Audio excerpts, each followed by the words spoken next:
नमस्कार सभी को। आज की क्लास में हम मौर्यकालीन प्रशासनिक व्यवस्था पर चर्चा करेंगे। एक प्रशासनिक अधिकारी होने के नाते आपको मौर्यकालीन प्रशासनिक व्यवस्था का ध्यान होना चाहिए कि उस समय जो प्रशासनिक अधिकारी थे, प्रशासन की संरचना थी, राजनीतिक इकाइयाँ कैसी थी और कहाँ कैसे अधिकारियों के क्या कर्तव्य थे और कौन-कौन अधिकारी नियुक्त किए जाते थे, इन सब पर चर्चा करेंगे। चूँकि मौर्यकालीन सत्ता की स्थापना धनानंद जैसे निरंकुश राजतंत्र धनानंद जैसे निरंकुश राजा को समाप्त करके एक लोक कल्याणकारी राज्य की अवधारणा को चरितार्थ करने का प्रयास किया गया था और इसमें प्रमुख भूमिका चाणक्य जी ने चंद्रगुप्त मौर्य के साथ निभाई और आखिरकार चंद्रगुप्त मौर्य को एक राज्य का ऐसा राजा बनाया जहां राजा का कर्तव्य प्रजा के कार्यों में है, जहां राजा की भलाई प्रजा की भलाई में निहित है। इसलिए जो राजनीतिक व्यवस्था थी, जो प्रशासनिक व्यवस्था थी, वो पूर्णतः राज्य नियंत्रित तो थी, जहाँ केंद्रीकृत तो थी, परंतु राजा का मुख्य कार्य जनता के कल्याणकारी कार्यों को बढ़ावा देना मुख्य उद्देश्य था। जहाँ जनता और राजा के बीच में, प्रजा और राजा के बीच में एक ऐसा बॉन्ड बने, एक ऐसा संबंध बने जिसमें एक दूसरे का सहयोग करते हुए जनता राजा का, राजा जनता का सहयोग करते हुए अपने राज्य को शक्तिशाली और समृद्धशाली बनाए। और इसी चंद्रगुप्त मौर्य ने जिस राजनीतिक व्यवस्था की लोक कल्याणकारी अवधारणा स्थापित की, उसी को अशोक ने अपने अंतिम बिंदु पर ले जाने का प्रयास किया, राजा अशोक ने। तो यहाँ लोक कल्याणकारी अर्थव्यवस्था, लोक कल्याणकारी राजव्यवस्था थी और यहाँ की जो राजव्यवस्था थी, उस राजव्यवस्था में राजा कोई उपाधियां या राजा कोई दैवीय शक्ति से संचालित होकर कार्य नहीं करता। अर्थात यहाँ राजत्व का सिद्धांत है, वो ऐसा नहीं है कि राजा कोई देवता का, ये ईश्वर का प्रतिनिधि मानकर चल रहा है अपने आप को और जनता के ऊपर वो है अपने आप को थोप रहा है, आरोपित कर रहा है या जनता को नियंत्रित करने का प्रयास कर रहा है। ऐसा कुछ नहीं था, क्योंकि यहाँ मुख्य रूप से राजनीतिक व्यवस्था का जो स्वरूप था वो लोकतांत्रिक और जन कल्याण पर आधारित था। चाहे राजा का बेटा राजा बन रहा हो, परंतु मुख्य उद्देश्य उनका एक ऐसी राजनीतिक व्यवस्था की स्थापना करना जहाँ जनता की भलाई और जनता के कल्याण में ही राजा अपना कल्याण समझता था। यहाँ मंत्रिपरिषद हुआ करती थी राजा की सहायता करने के लिए और इस मंत्रिपरिषद का उल्लेख मंत्रणा के नाम से बकायदा कौटिल्य ने अपने ग्रंथ अर्थशास्त्र में किया है। और अर्थशास्त्र में उसने एक बहुत अच्छी बात कही, कौटिल्य जी ने ये कहा है कि जैसे कि रथ एक पहिए से नहीं चल सकता, वैसे ही राज्य भी राजा के अकेले करने से या राजा की अकेले नीति बनाने से नहीं चल सकता। इसलिए राजा का एक पहिया तो राजा हो गया और एक पहिया उसकी मंत्रिपरिषद हो गई। तो जैसे रथ दो पहियों से चलता है, वैसे ही एक राज्य भी दो पहियों से चलता है। पहला पहिया राजा, दूसरा पहिया हमारा मंत्रिपरिषद। तो यहाँ मंत्रिपरिषद राजा की सहायता के लिए होती थी। और याद रखें, यहाँ मंत्रियों का चुनाव भी, मंत्रियों को ऐसा नहीं कि किसी भी मंत्री को राजा ने अपनी मंत्रिपरिषद में नियुक्त कर लिया, ऐसा नहीं होता था। बाकायदा राजा उसका उपदा परीक्षण करता था और इस बाकायदा परीक्षण योग्यता टेस्ट करने के बाद ही उसको अपनी मंत्रिपरिषद में जगह देता था। आगे चलते हैं। अब कोई भी बड़ा साम्राज्य होता है, जैसे कि भारत को ही ले लो, तो भारत में सिर्फ दिल्ली में बैठकर पूरे भारत के राज्यों को नियंत्रित नहीं किया जा सकता। इसलिए प्रत्येक बड़े से बड़े राज्य की भौगोलिक और राजनीतिक स्थिति को नियंत्रित और कल्याणकारी बनाने के लिए, सुचारू रूप से प्रबंधित करने के लिए जरूरी है कि उसको कुछ भागों में डिवाइड किया जाए। तो वैसे ही यहाँ साम्राज्य हुआ करते थे, आज देश है उसके स्थान पर। साम्राज्य का राजा कौन होता था, प्रमुख कौन होता था, सम्राट होता था या राजा होता था। आज देश है, देश का प्रमुख कौन होता है, पीएम होता है। जैसे देश को आज राज्यों में बांटा गया है, वैसे ही साम्राज्य को किसमें बांटा गया था, प्रांतों में। उस समय भी प्रांत होते थे, आज भी प्रांत है। इस समय प्रांतों को हम राज्य कहते हैं या प्रदेश कहते हैं, उस समय प्रांतों को चक्र कहा जाता था। जैसे एक साम्राज्य का प्रमुख कौन होता था, सम्राट, वैसे एक देश का प्रमुख कौन होता था, पीएम। और राज्य का प्रमुख आज कौन है, सीएम दिखाई देता है। तो वहीं प्रांत या चक्र का प्रमुख कुमार या आर्यपुत्र होते थे। कुमार या आर्यपुत्र का मतलब क्या है बच्चों, कि जो उसके राजवंश से संबंधित लोग होते थे राजा के, उन्हीं को है प्रांतों में अपनी विश्वसनीयता को और वहां के शासन को नियंत्रित करने के लिए, प्रबंधित करने के लिए वहां नियुक्त करता था। जैसे कि हम कहें कि उज्जैन जो अवंती था उस समय प्रांत, उसका प्रमुख कौन था, राजा अशोक। और राजा अशोक ने खुद अपने पुत्र कुणाल को तक्षशिला का प्रांतपति या कुमार या आर्यपुत्र के रूप में नियुक्त किया, प्रांत के प्रमुख के रूप में। और प्रांतों को किसमें बांटा गया था? मंडल। आज भी प्रांतों को संभाग या मंडल में बांटा जाता है। और उसका अधिकारी प्रदेश था। आज भी संभाग का अधिकारी कौन होता है? कमिश्नर होता है। वैसे ही उस समय का कमिश्नर कौन हुआ करता था? प्रदेश था। आगे चलते हैं, मंडल को जिले में आज भी बांटा गया। और जिले का प्रमुख आज डीएम होता है। वैसे यहाँ जिले का प्रमुख विषयपति, जिलों को विषय कहा जाता था और विषयपति उसका प्रमुख होता था।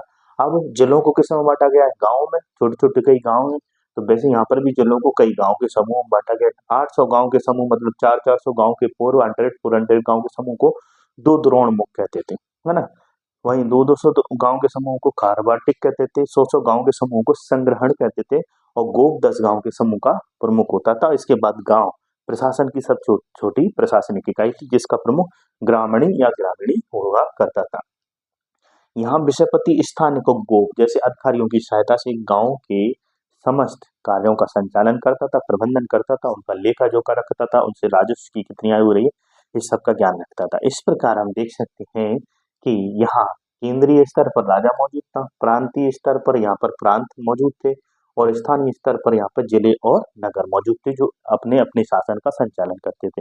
तो आप देख सकते हैं कि केंद्रीकृत शासन प्रणाली है, परंतु शासन सत्ता में ये जिलों के स्तर पर, शासन सत्ता में नगरों के स्तर पर, गांव के स्तर पर भी क्या है? शासन का बंटवारा है, शासन में लोगों की भागीदारी है।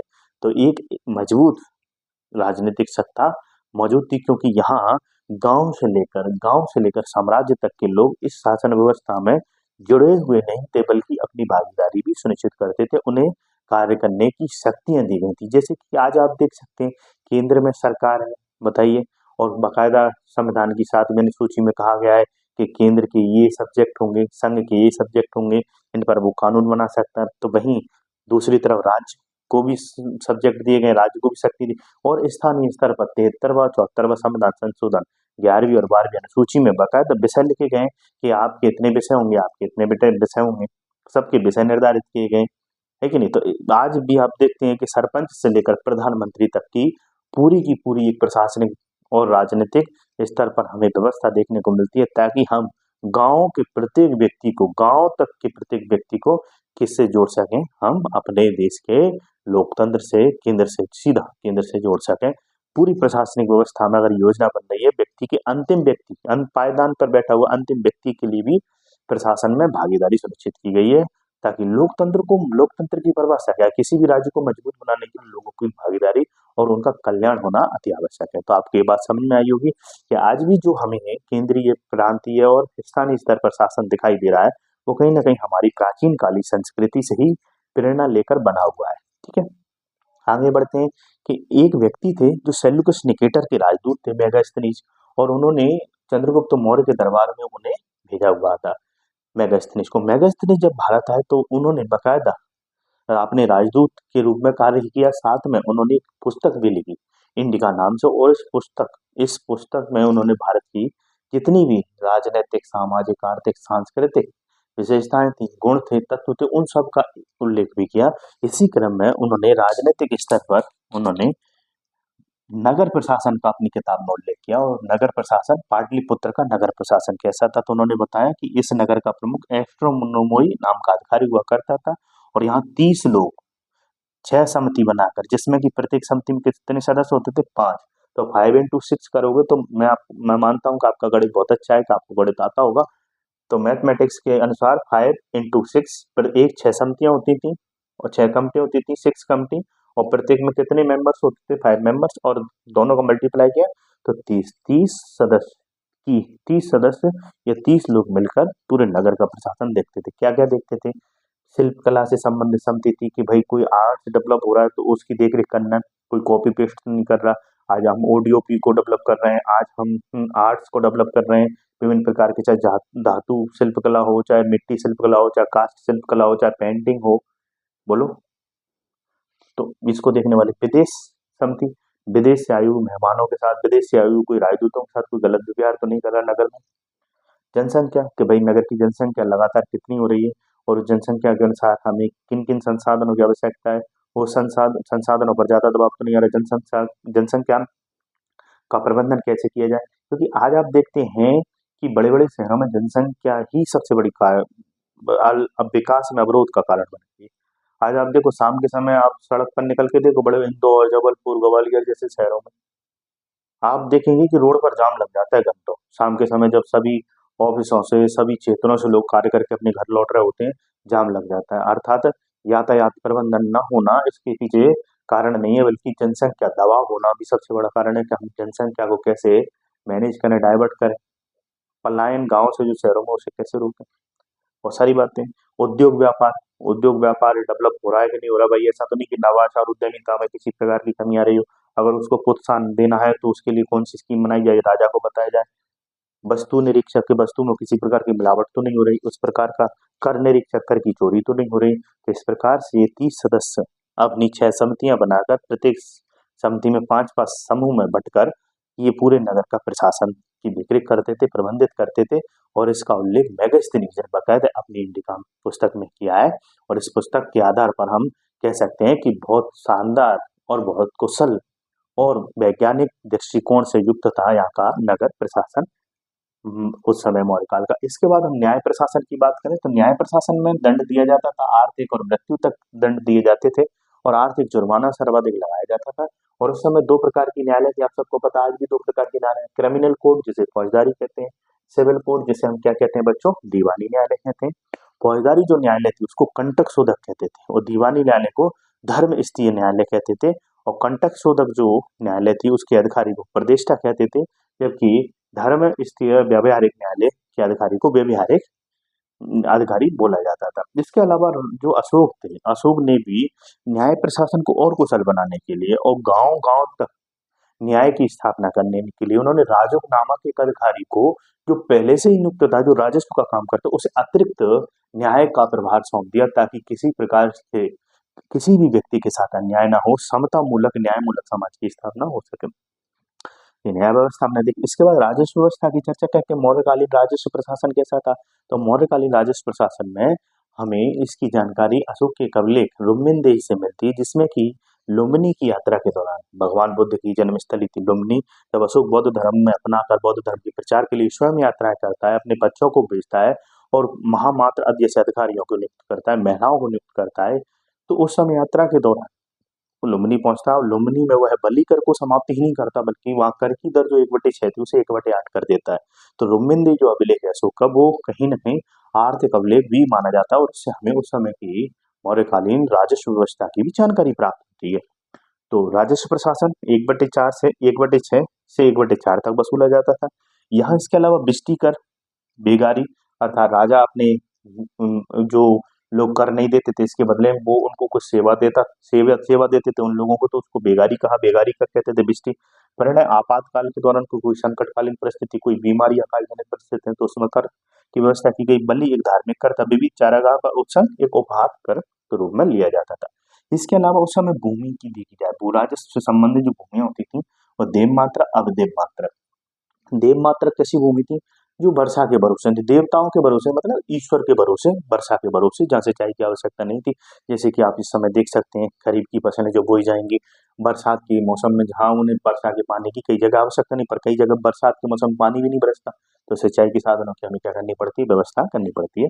तो यहाँ देव मात्र अदेव मात्रक भूमि कैसी थी, जहाँ वर्षा के कारण भूमि का में कृषि कार्य नहीं होता था या वर्षा बहुत कम होती थी, इसलिए वहां सिंचाई की व्यवस्था की गई। जैसे कि सुदर्शन झील का चंद्रगुप्त मौर्य ने बाकायदा सौराष्ट्र के स्तर पर निर्माण कराया और समय समय पर लोगों ने उसका पुनरुद्धार भी कराया।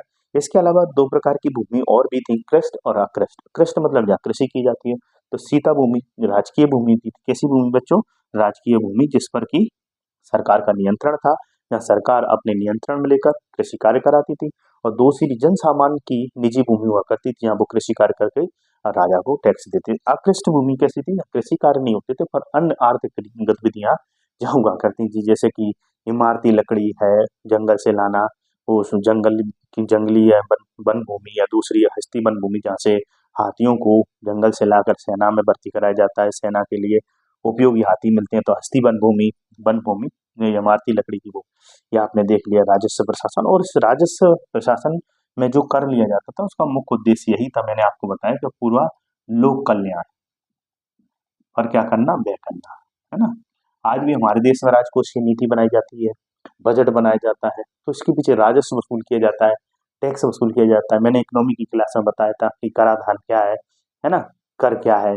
इस पर हमने चर्चा की थी टैक्सेशन पर, पिछली क्लास आप देख सकते हैं कि भाई एक अनिवार्य अंशदान है जो राजकोष में हर एक व्यक्ति जो इस दायरे में आता है अंशदान के, उसे अनिवार्य दायित्व के रूप में, अनिवार्य भुगतान के रूप में अंशदान करना पड़ता है, उसकी आप चोरी नहीं कर सकते। क्यों? क्योंकि सरकार उस पैसे का क्या करती है? लोक कल्याणकारी कार्यों में व्यय करती है। भैया आज हमें लाइट मिल रही है, सड़क मिल रही है, पानी मिल रहा है, स्वच्छता मिल रही है, स्वास्थ्य मिल रहा है, शिक्षा मिल रही है, बोलिए, कपड़े मिल रहे हैं, खाद्यान्न मिल रहा है, ये सब कहाँ से हो रहा है? न्याय मिल रहा है, सुरक्षा मिल रही है, ये सब कहाँ से मिल रहा है? ये कहीं ना कहीं राज्य ने जो टैक्स वसूल किया है हमसे, उसी के बदले में तो ये सब सुविधाएं राज्य दे रहा है। क्योंकि आय का भी साधन राज्य के पास नहीं होगा तो व्यय कहाँ से होगा? लोक कल्याण कहाँ से होगा? बताइए आप। अगली बात, कौटिल्य ने अपने ग्रंथ अर्थशास्त्र में दो प्रकार के अधिकारियों को उल्लेख किया है। उन्हें कहा है तीर्थ, इनकी संख्या 18 होती थी, ये सर्वोच्च अधिकारी थे उस समय के, और अध्यक्ष, इनकी संख्या 26 थी, ये निम्न अधिकारी होते थे।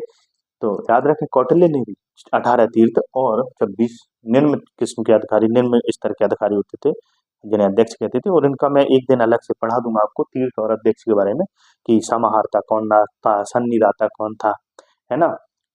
तो ये सब पर हम एक अलग सी वीडियो में चर्चा कर लेंगे। इसके अलावा वहां पर गुप्तचर विभाग भी मौजूद था, जहां गुप्तचरों को क्या कहा जाता था बच्चों? गूढ़ पुरुष कहा जाता था। महिला पुरुष दोनों गुप्तचर हो सकते थे। और गुप्तचर विभाग के अध्यक्ष को क्या कहा जाता था? महामात्या स्पर्श। ये शब्द उस समय चलने वाली संस्कृत भाषा के हैं, प्राकृत भाषा के हैं। क्योंकि इनको इसलिए जानना जरूरी है क्योंकि एग्जामिनर हमसे जानना चाहता है कि आपको कुछ भाषाई ज्ञान होना चाहिए। उस समय जो भाषा का प्रयोग किया जाता था, संस्कृत, प्राकृत, अपभ्रंश, है ना? तो थोड़ा बहुत आपको उस भाषा के शब्दों का भी ज्ञान होना चाहिए, है ना? जैसे पूछ लिया बिस्टी क्या, एक बार पूछ लिया, है ना, प्रतियोगिता परीक्षा में, तो थोड़ा बहुत हमें उस भाषा के अर्थ का पता होना चाहिए। ठीक है, तो महामार्ग इस पर उस समय के अधिकारी हुआ करते थे। और उस विभाग से संबंधित संस्था संचालक, दो संस्थाएं थी। संस्था एक ही जगह पर रुक कर कार्य करते थे और संचालक घूम घूम कर कार्य करते थे। ठीक है, और बाकायदा कौटिल्य जी ने इस बात पर बल दिया कि गुप्तचर विभाग बड़ा मजबूत होना चाहिए। और अगर गुप्तचर विभाग मजबूत होगा तो राजा को वो सब गुप्त सूचनाएं, गुप्त प्रयोजन पता चलते रहेंगे जो राज्य के खिलाफ षड्यंत्र रच रहे हैं, और उनको हम पहले ही क्या कर सकते हैं? षड्यंत्र रचने से पहले विफल कर सकते हैं। इसलिए गुप्तचरों को उन्होंने कहा कि यह राज्य की आंख है, कान है, नाक है, कि तुरंत सूंघ लेती हैं, तुरंत देख लेती हैं, तुरंत ऐसी बातों को सुन लेती हैं जिससे कि राज्य को हानि होने वाली है। और राज्य के राजा को पहले से पता चल जाता है कि कौन राजा के खिलाफ षड्यंत्र रच रहा है, या राज्य के खिलाफ कौन विद्रोह करने की स्थिति में या विद्रोह फैलाने की स्थिति में षड्यंत्र रचने, उसको पहले पकड़कर जेल में डाल दिया, ताकि राज्य में शांति बनी रहे और राजा राज्य की उन्नति को आगे बढ़ा सके। ठीक है, तो बताइए आज हमने एक ही बार में बताई प्रशासनिक व्यवस्था कैसी थी, उसका ये हमने देख लिया, उसकी प्रवृत्ति कैसी थी, लोक कल्याणकारी, है ना, राज्य नियंत्रित, कोई दैवीय सिद्धांत से परिचालित नहीं की, राजा प्रजा के सुख में ही अपना सुख समझता था। इसके बाद प्रशासनिक इकाई देखनी, साम्राज्य, प्रांत, मंडल, जिला और गांव के समूह, अंतिम गांव, केंद्रीय, प्रांतीय, नगरीय। और नगरीय प्रशासन भी देख लिया हमने, 6 समितियां कैसे, 6 समितियां कैसे 5-5 के समूह में कार्य करती थी। इसके बाद न्याय प्रशासन भी देख लिया, राजस्व प्रशासन भी देख लिया, और कौटिल्य ने जो अधिकारियों की नियुक्ति की वो भी देख ली, गुप्तचर प्रशासन देख लिया। तो सभी प्रकार की प्रशासनिक व्यवस्था का हमने एक साथ यहाँ पर सिंह अवलोकन किया है। तो आप मुझे कमेंट्स बॉक्स में बताइएगा कि आपको मेरी क्लास कैसी लगी, और मैं इस प्लेटफॉर्म से आपको निःशुल्क यहाँ से गुणवत्ता युक्त शिक्षा देने का प्रयास कर रहा हूँ कि आपको कम समय में ज्यादा से ज्यादा मेरी वीडियो से लाभ प्राप्त हो सके, कहीं आपकी कोई गलती हो रही हो वो भी आपकी पूरी हो सके, आपकी जो पढ़ाई में कमी हो वो दूर हो सके, और जो कंसेप्ट आपके क्लियर नहीं हुए वो भी आपके क्लियर हो जाए। अगली क्लास में फिर मिलेंगे, तब तक के लिए जय हिंद, धन्यवाद, खुश रहिए, मुस्कुराते रहिए।